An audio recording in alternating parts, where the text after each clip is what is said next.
Él ha creado todo lo que existe. Su grandeza se ve reflejada en los pequeños detalles.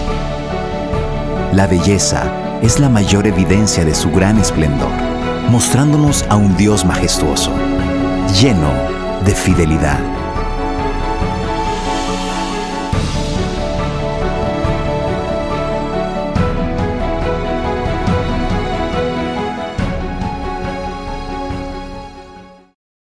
Vamos a la palabra de Dios para esta hora. Es el mensaje que Dios pone en nuestro corazón para este tiempo, suplicándoles, estoy seguro que ustedes tienen la Biblia frente a ustedes, o tal vez en el celular. Les ruego por favor buscar en la epístola del apóstol Pablo a los Efesios. En el capítulo 6 leeremos el versículo 13.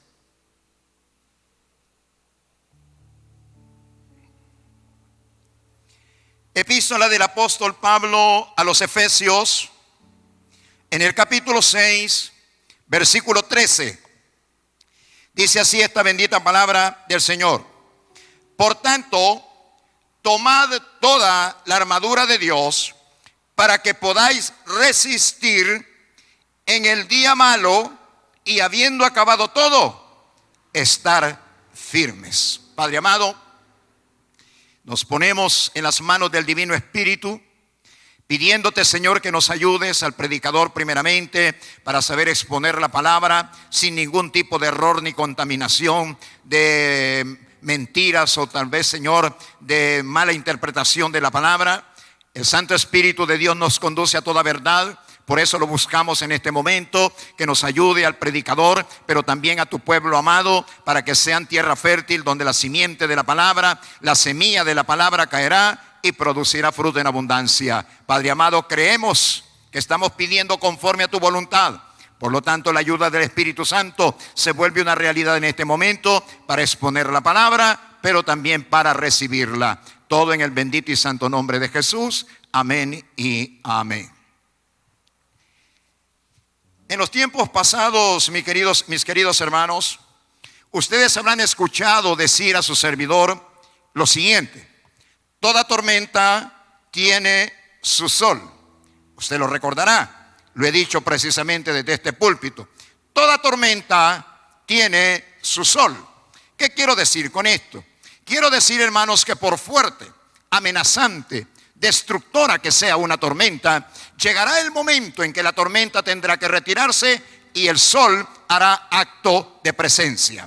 Hace solamente 15 días atrás, nuestro cielo, este cielo salvadoreño, estaba nublado. Hermanos, el agua caía impetuosa sobre todo el territorio nacional. Las personas que viven en lugares muy frágiles, las personas que viven en lugares de alto riesgo, hermanos, pues sufrieron el impacto de la constante lluvia que por varios días azota a nuestro querido país. Hay gente que murió, perdió la vida. Entre ellos, hermanos nuestros en Cristo Jesús, unidos por la sangre. Hermanos, y me refiero a las 7 personas que perdieron la vida allá en Santo Tomás. Hermanos, pero hubo muchas personas más que, aunque no perdieron la vida, perdieron sus pertenencias, perdieron sus casas, que eran frágiles, hermano, porque fue la parte más vulnerable de nuestra población salvadoreña el que sintió más fuerte el impacto de la tormenta, y me estoy refiriendo a la tormenta Amanda. Y luego entró, hermanos, al poco tiempo entró también una cola, ¿verdad? No la propia tormenta, pero una cola de la tormenta llamada Cristóbal, que también, hermanos, trajo muchas lluvias, insistentes lluvias sobre todo el territorio nacional. Yo recuerdo que en un domingo hace 15 días, hermanos, estábamos predicando la palabra bajo los efectos, como he mencionado, de esa tormenta. Pero solamente unas horas después, y me refiero a 48 horas después, hermano, hubo un momento en que el cielo se despejó, el sol salió, un arco iris se vio sobre el territorio nacional y más especialmente sobre la ciudad capital. Y, hermanos, nos alegramos. Sin embargo, ese cielo se volvió, hermanos, a cubrir de nubes. Perdimos una vez más la vista del sol, pero luego, hermanos, hizo acto de presencia el sol, y la tormenta Amanda simplemente, hermanos, ya no existía, ya no podía golpear a nuestro querido pueblo del Salvador y nuestro territorio nacional. Ve usted, el sol prevaleció sobre, hermanos, la tormenta. Yo conozco una anécdota que me gustaría mucho recordar. Una anécdota que nos narra, como esa anécdota, hermanos, pues es eso, ¿verdad? Tenemos todos que comprender lo que es una anécdota. Se cuenta una anécdota de una competencia que hizo, hermanos, el viento huracanado, la tormenta con el sol. Y dice, hermanos, la tormenta provocadora, por supuesto, del viento, le dice al sol: yo soy más fuerte que tú. El sol le dijo: no, yo soy mucho más fuerte que tú. Dice la tormenta y dice el sol: pues hagamos una apuesta. Y hermanos, se suelta primeramente la tormenta furiosa como la que he narrado, vientos huracanados, y un hombre, hermanos, caminaba agarrando fuertemente su capa, como le llamamos acá, que le preservaba de ser golpeado por el agua, ser, hermanos, mojado, ¿verdad? Y el hombre, ante la presencia de la tormenta y del viento huracanado, agarraba fuertemente su capa para no, hermanos, quedar sin ella por causa de que el viento se llevara lo único que le estaba protegiendo de la incesante lluvia. La tormenta no pudo quitarle el abrigo, la capa, a aquel hombre, y cedió. Dijo: no puedo, no le puedo quitar la capa a este hombre. Luego le dice al sol: bueno, es tu turno. Y el sol comenzó a calentar con sus rayos, que son, hermanos, tan alicientes para nosotros, con sus rayos que muchas veces nos dan el calor que nuestro cuerpo necesita, la vitamina D que necesita tanto nuestro cuerpo. Y el sol comenzó a alumbrar, hermanos, sobre aquel territorio y más específicamente sobre la vida de aquel hombre. A corto plazo, el hombre sintió el efecto de la presencia del sol, comenzó a sentir el calor, y el hombre vino y se quitó la capa. Y le dice el sol a la tormenta: ¿te das cuenta que yo soy más fuerte que tú? Tú con tu furia, tú con tu fuerza, no pudiste hacer que ese hombre se quitara su abrigo, su capa, pero yo con mi calor sí lo logré. ¿Te das cuenta que yo soy más fuerte que tú? Hermanos, los problemas son como esa tormenta. Hermanos, una tormenta que trata muchas veces, hermanos, de tirarnos por los suelos, de hacernos perder la fe. Los problemas que vienen contra nosotros, amenazantes, con ánimo incluso de quitarnos la vida. Pero hay alguien, hermanos, a quien la palabra de Dios, y me refiero más específicamente al profeta Malaquías, el que está, hermanos, cuyo libro está, el último libro del antiguo pacto, antes del evangelio de Mateo, se encuentra los escritos del libro de Malaquías. Y ese hombre escribió referente al Señor Jesucristo, que Él es el sol de justicia. Malaquías, por inspiración del Espíritu de Dios, Malaquías, por inspiración de Dios, pone un nombre mesiánico a nuestro amado Jesús, que todavía está a 400 años de llegar a este planeta.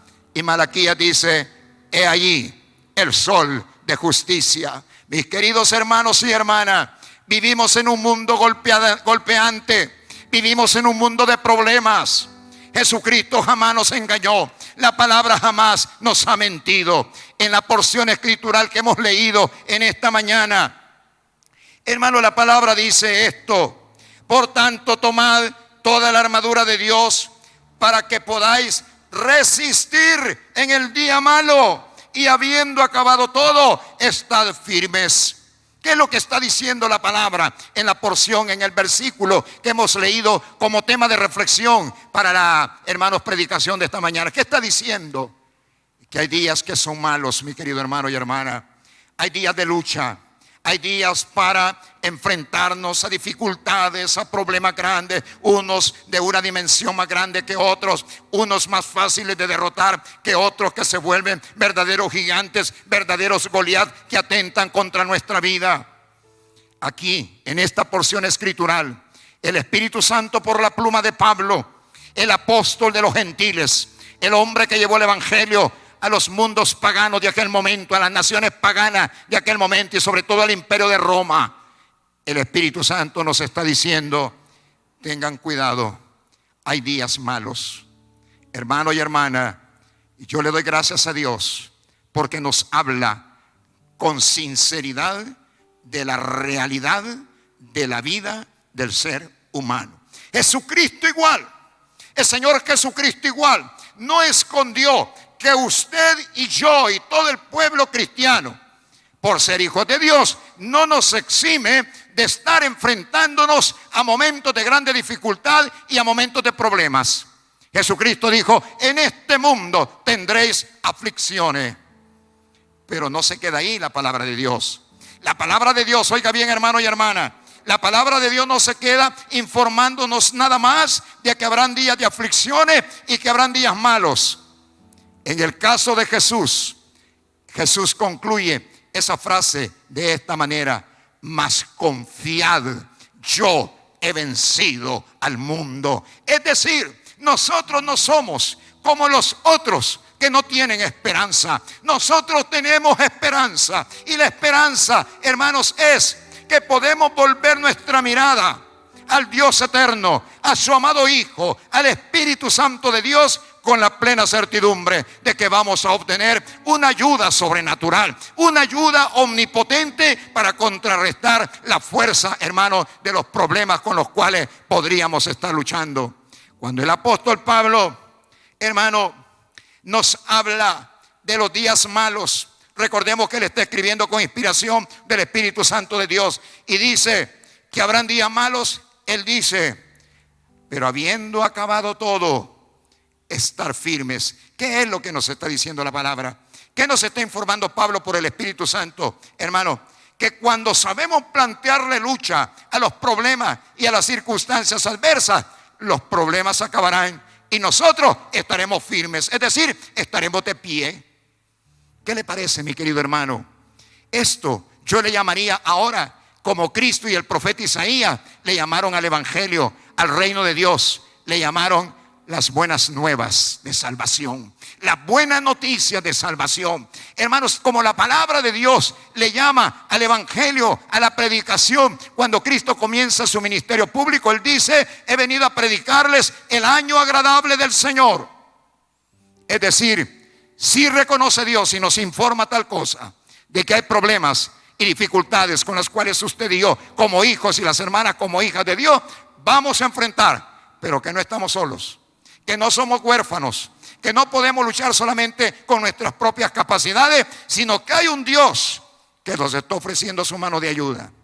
Y dice Pablo: habrá un momento en que los problemas finalizarán. El sol de justicia, hermanos, prevalecerá sobre los problemas. Pero cuando haya acabado todo, dice Pablo, estemos firmes, que estemos de pie, no tirados en el piso, no derribados por el problema, sino firmes. Y usted sabe, y yo también, qué significa la palabra firme, mi querido hermano y mi querida hermana. Ahora, la palabra del Señor dice, mis queridos hermanos y hermanas, que para que llegue ese momento de final de los problemas y de las circunstancias difíciles, y que nosotros estemos firmes, es necesario que tomemos la armadura de Dios.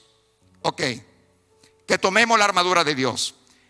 No voy a hacer un análisis de cada una de las partes de la armadura de Dios. Ya en otras predicaciones hemos hablado sobre el significado, hermanos, que tiene para nosotros la exposición de Pablo en la epístola a los Efesios capítulo 6, cuando habla de la armadura de Dios. Yo voy a pasar muy rápido por eso, por esa explicación, hermano, pero lo que quiero decir es: hay recursos de Dios disponibles para nosotros, a fin de que no nos enfrentemos solitarios, que no nos enfrentemos con nuestras propias fuerzas nada más a los problemas que están en nuestro entorno en el día malo, sino que tomemos, hermanos, los privilegios que Dios nos da, las armas que Dios nos da, que las tomemos y con ellas nos enfrentemos a las fuerzas de los problemas que están en nuestro entorno. El mundo en que vivimos es un mundo, hermanos, que nos presenta muchas tribulaciones. Yo podría mencionar algunas de ellas. Hermanos, en nuestro entorno hay violencia, mucha violencia. En nuestro entorno hay guerras, en nuestro entorno hay crímenes, en nuestro entorno hay, hermanos, amenazas para la salud y la vida de los seres humanos, como es, por ejemplo, las bebidas alcohólicas, el consumo de las drogas. En nuestro entorno, hermanos, hay prácticas que le quitan la vida al hombre, como es el aborto, al ser humano, como es el aborto. También, hermanos, hay problemas de índole familiar que están en nuestro entorno, mi querido hermano y hermana. Podemos ver los hospitales. Hermano, ver un hospital no precisamente habla de algo bueno. Ver un hospital habla de enfermedades. Y cuando vemos un hospital, posiblemente no nos alegramos. Mucho menos vamos a decir con nuestra boca, yo quisiera estar ahí. Al menos que sea médico tal vez, ¿verdad? Pero enfermo, ¿quién quiere estar enfermo, mi querido hermano? Los hospitales, los cementerios, hermano, las prisiones, las cárceles, nos hablan precisamente de los problemas que hay en nuestro entorno, de ese mundo, hermano, en el cual hay enemigos de la felicidad del hombre. Esos, hermanos, esos panoramas del mundo que nos rodea, que nos advierten que podríamos, si no estamos debidamente armados, si no estamos debidamente preparados, podríamos caer víctimas de esos problemas que están en nuestro entorno. Quiero decirle que ni los hombres más santos de Dios, ni aquellos que narra la Biblia como hombres, hermano, que se destacaron por su fe, pueden decir en este momento que no tuvieron que luchar contra las adversidades, contra las circunstancias adversas que estaban en su entorno, en ese mundo, hermanos, del cual ellos no fueron partícipes en el campo del pecado. Pero los problemas golpearon la vida, hermanos. Ya no digamos la actividad espiritual del mundo de las tinieblas. Ese enemigo de Dios llamado Satanás, sus principados, los demonios que vienen contra nosotros con todo el ánimo de robar, matar y destruir. Hermanos, toda esa actividad está en nuestro entorno.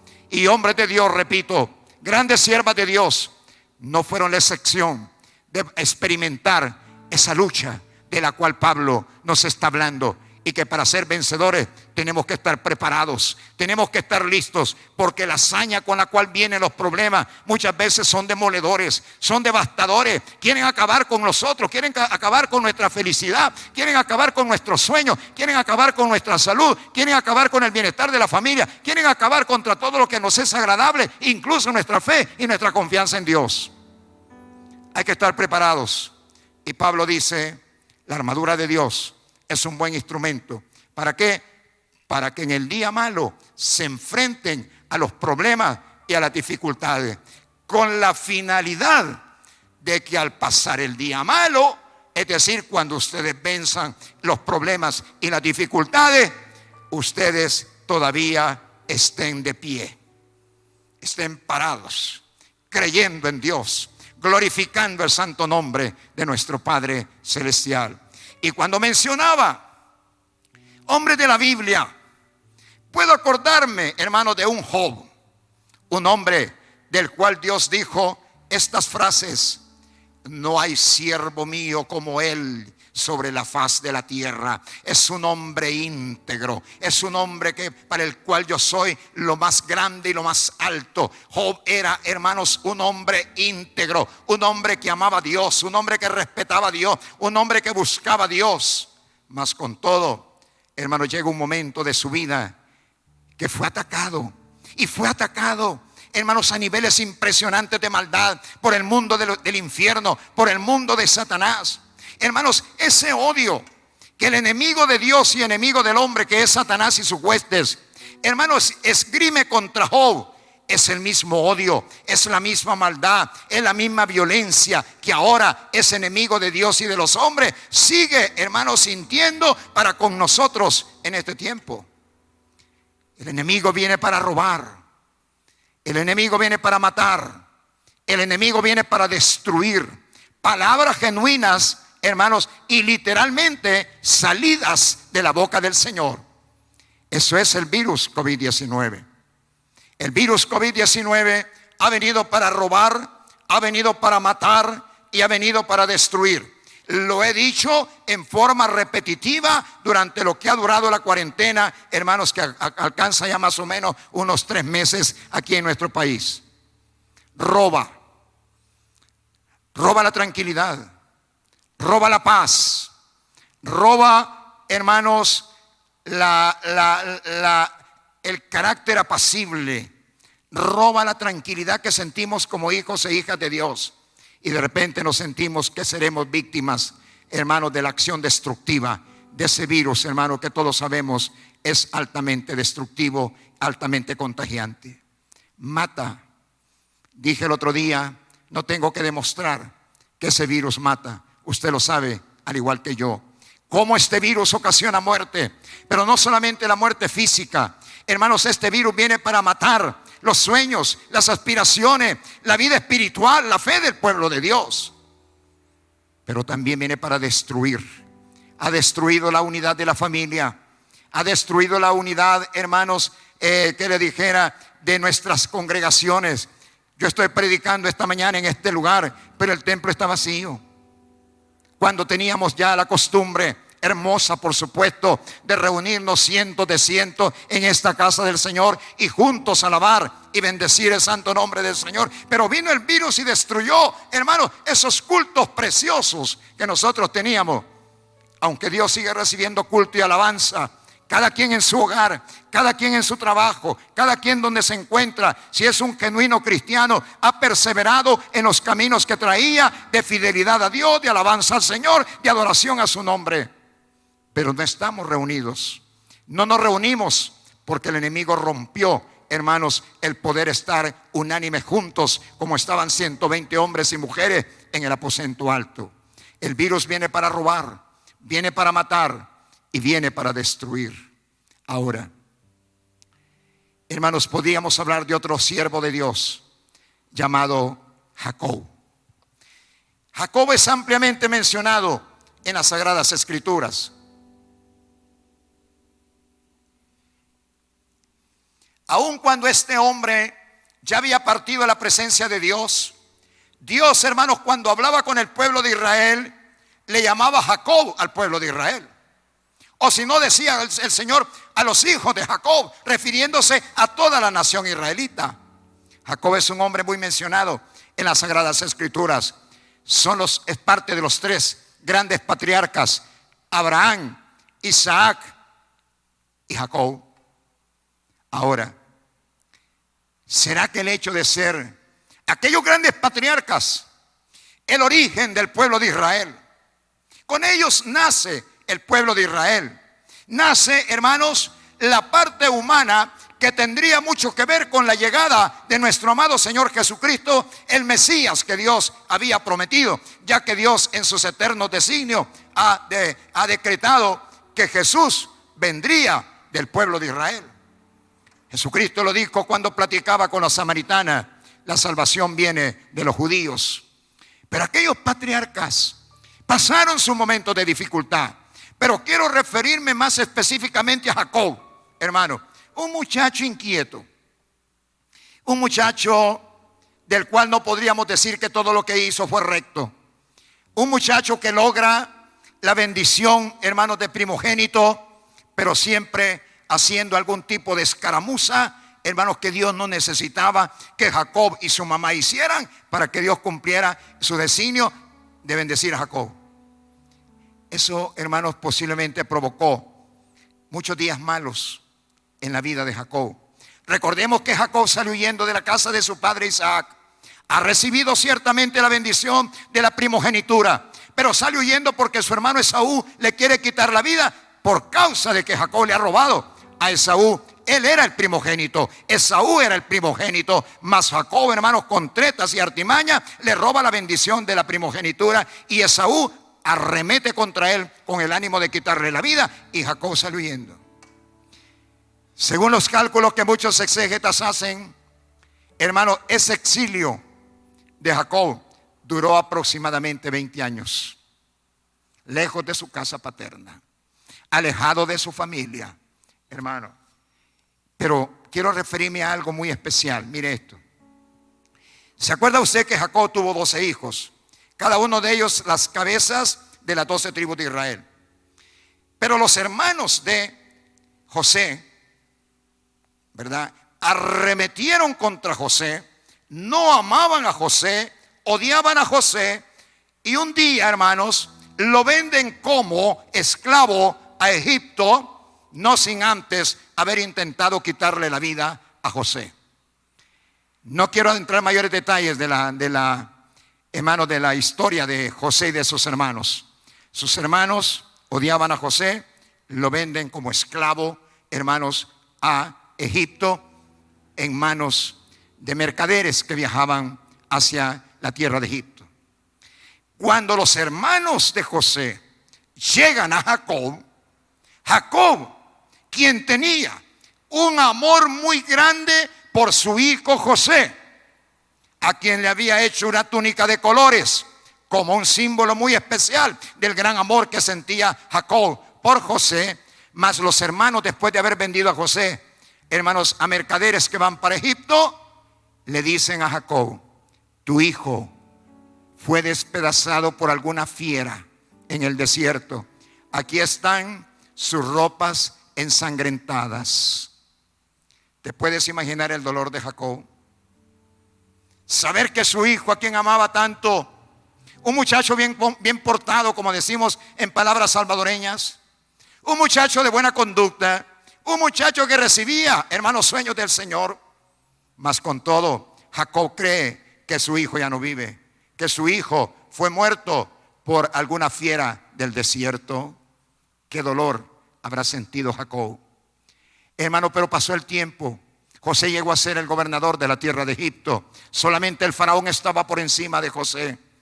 Y recordemos que los hermanos de José llegaron a Egipto en búsqueda de alimentos, porque en la tierra de Canaán había hambruna, pero en la tierra, hermanos, de Egipto había provisión, por causa de que Dios había honrado a José allá en la tierra lejana de Egipto.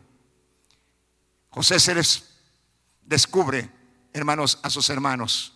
Ellos caen humillados y atemorizados delante de José, creyendo que José va a tomar venganza de ellos por lo que le habían hecho varios años atrás. Pero no, José no es un hombre vengativo. José no es un hombre que permite que el odio invada su corazón. José es un hombre de Dios. José es un siervo de Dios. José, hermano, es alguien, hermano, que respeta los mandamientos de Dios, aunque todavía no habían sido dados estos allá en el monte Sinaí. Mas con todo, hermano, él sabe que a Dios no le agrada quitarle la vida al hermano, y respeta la vida de sus propios hermanos. Cuando todo se ha pacificado, cuando José ha perdonado a sus hermanos, cuando estos han recibido el perdón, viajan a Canaán y traen a Jacob, su padre, hermanos, a que viera que su hijo José no estaba muerto, sino que su hijo José vivía, y que Dios lo había levantado, Dios lo había exaltado a la condición de ser el hombre prácticamente que gobernaba la tierra de Egipto. José, sin duda alguna, aquello fue un momento emocionante cuando Jacob y José se reencuentran, un día de regocijo, un día de alegría. Y había, hermanos, tanto gozo que José lleva a su padre Jacob y se lo presenta al faraón de Egipto. Y yo quiero que leamos, si son tan amables, esa porción escritural que se encuentra en el libro del Génesis, en el capítulo 47 y versículo, hermanos, 9, si mal no recuerdo. Déjenme ver. Estamos en Génesis 47.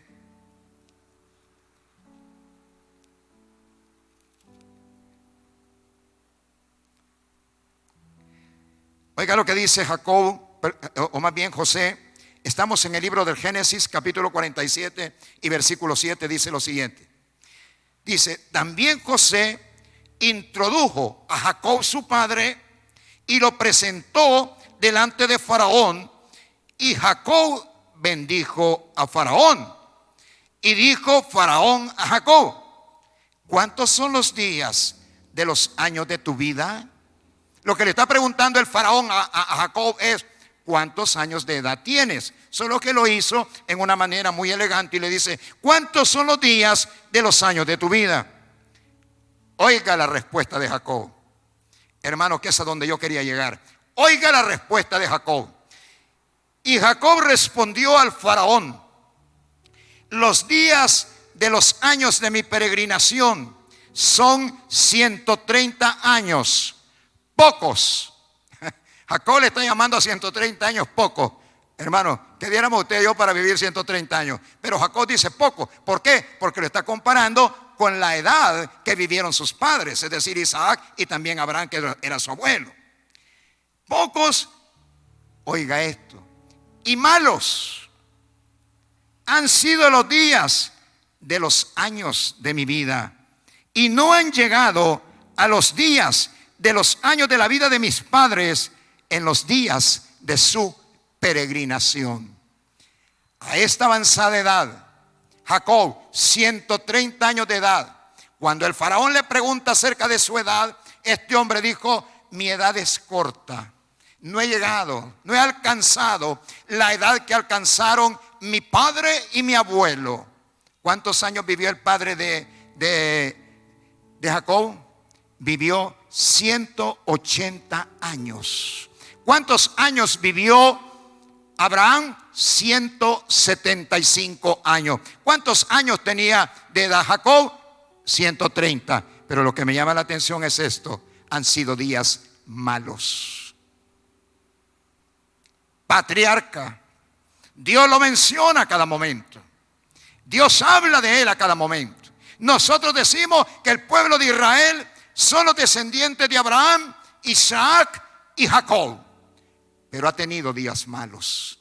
Él también, como siervo de Dios, como patriarca, ha tenido que enfrentarse a los días malos, de los cuales también nos habla el gran apóstol de los gentiles, el apóstol Pablo.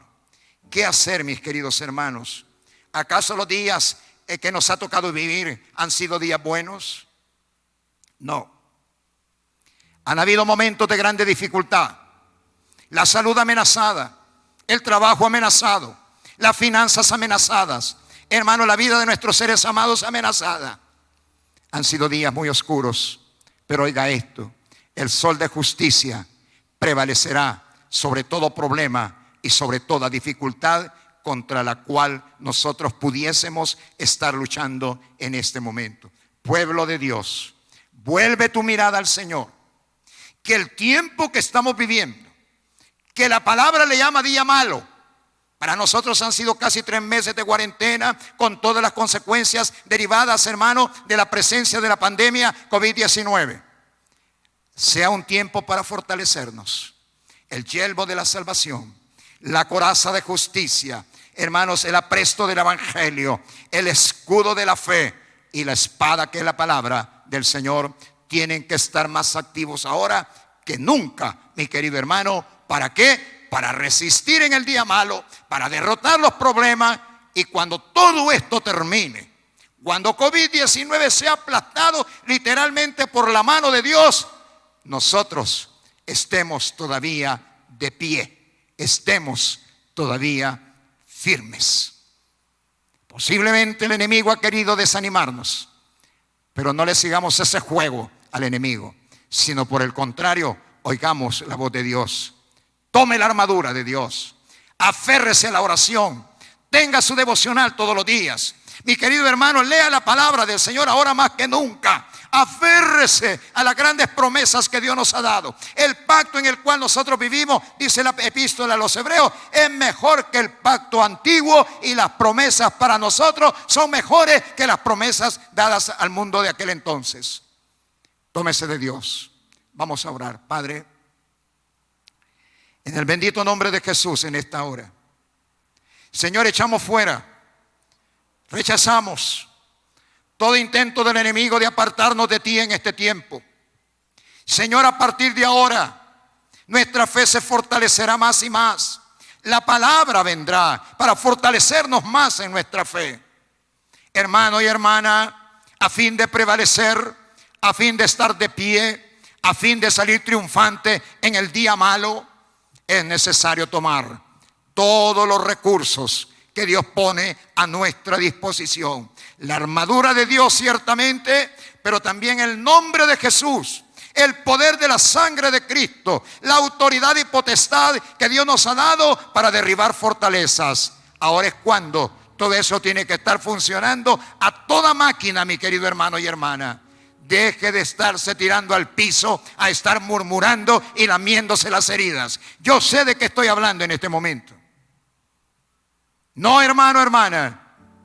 Si cuando todo pase, quieres estar firmes, quieren estar de pie como vencedores, ahora tiene que aferrarse sólidamente a las promesas de Dios, a la palabra de Dios, a la persona de nuestro Padre Celestial, su Hijo, que es el sol de justicia, y también al Espíritu Santo de Dios, el otro consolador.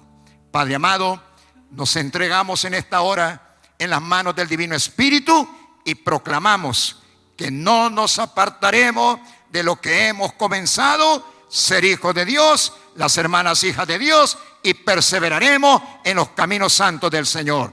Gracias, Padre, en el nombre de Jesús. Amén y amén.